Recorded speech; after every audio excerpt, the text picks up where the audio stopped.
I've called games ambitious before, but please believe me when I say that Terra Invicta is one of the wildest, strangest, and biggest ideas I've ever seen a single developer take on.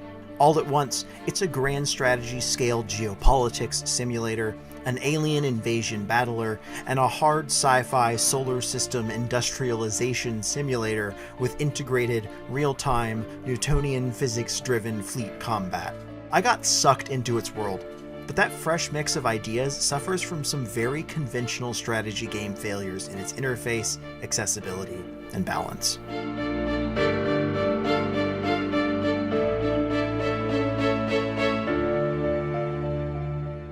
One part of Terra Invicta is an engaging simulation of a world where secret coalitions fight in the shadows over humanity's response to the threat of an alien invasion, managing national allegiances, research, economies, espionage, and militaries. You take control of one of 7 factions, each of which has its own unique asymmetric victory conditions, and command their leadership council to build a movement that can reach your goals in a fascinating, ever-shifting political dance.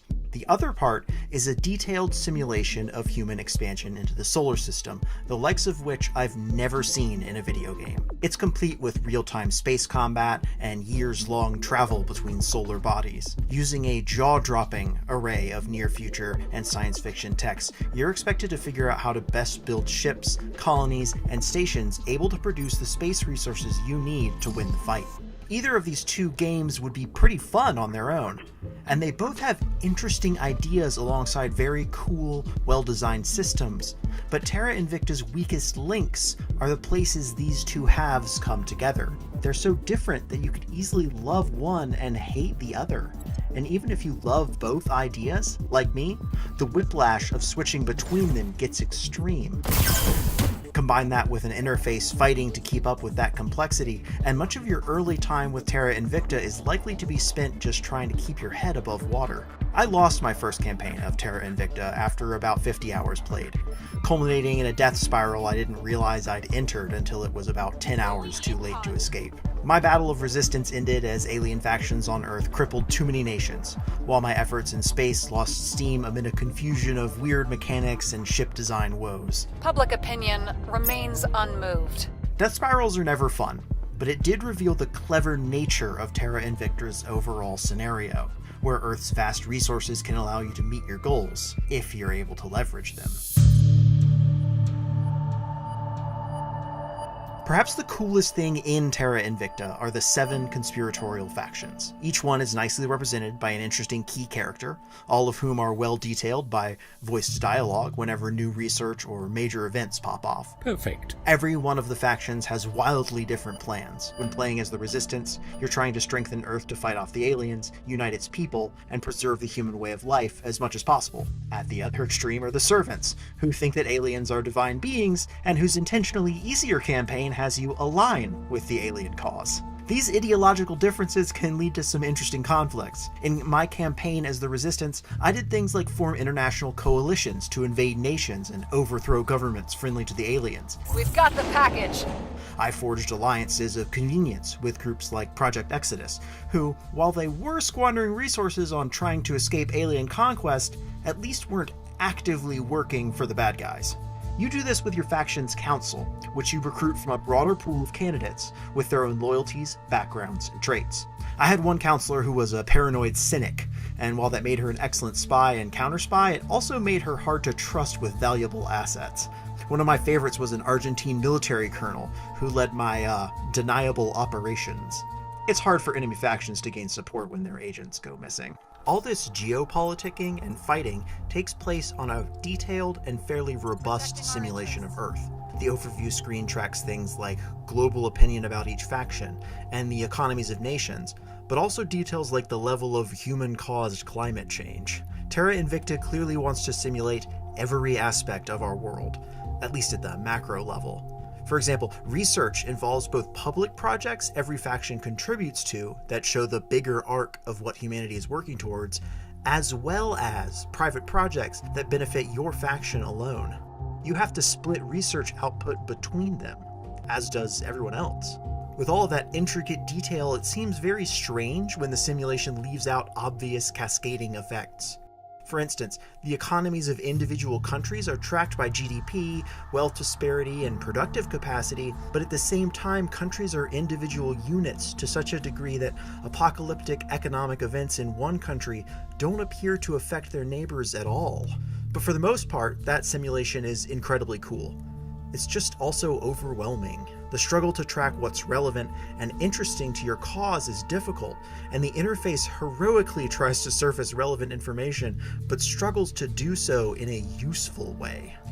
The biggest detail Terra Invicta ignores, though, is storytelling about the aliens themselves. For much of the early campaign, it feels like they may as well not exist, which is fun during those early X-Files-esque conspiracy years. But by the time I'm being told they're doing terror attacks on civilian populations, I'd at least hope to have seen more than a single piece of grainy art depicting one.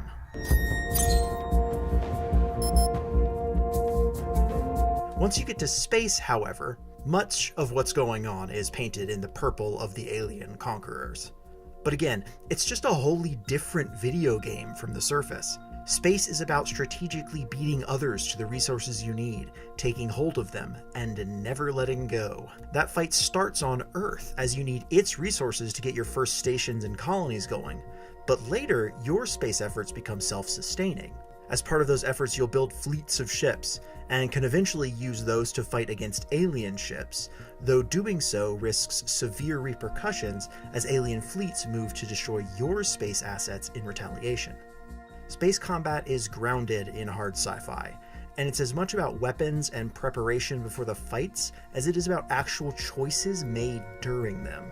You worry about the specific thrust of engines versus how much delta V a craft can muster, and how that affects it both in and out of fights. In real-time combat, precisely tweaking maneuver nodes to get specific results can be rough, and the interface here is both slippery and frustrating. I gave up on complex kinetic and energy weapons tactics based on maneuvers by my second fight, when I realized that while you can build space warships early on, it's basically a huge waste of your time. I resorted to overwhelming the enemy with missiles, and that worked pretty well. Later, I tried to build some big, giant, awesome space battleships. Spoilers, my Macross fantasies were bad. It went apocalyptically wrong. I could never figure out why, and Terra Invicta wasn't interested in teaching me. Perhaps more frustrating is how the other layers of the game, down on Earth, can intrude into this one. Enemy factions will seize control of your stations, seemingly at random. Those kinds of political maneuvers make sense on the Earth layer, where huge numbers of people are at play, but in space? Why are we letting strangers onto our secretive space weapons research facility? And why aren't all our Marines doing anything about it? Oh, and don't you dare blow up any non-alien space facilities. No matter how evil their occupants, everyone will hate you for it. There are brilliant ideas in the ambitious Terra Invicta, and a lot of fun to find for strategy game enthusiasts, but you need to be willing to drill down into sometimes opaque and confusing mechanics to do it.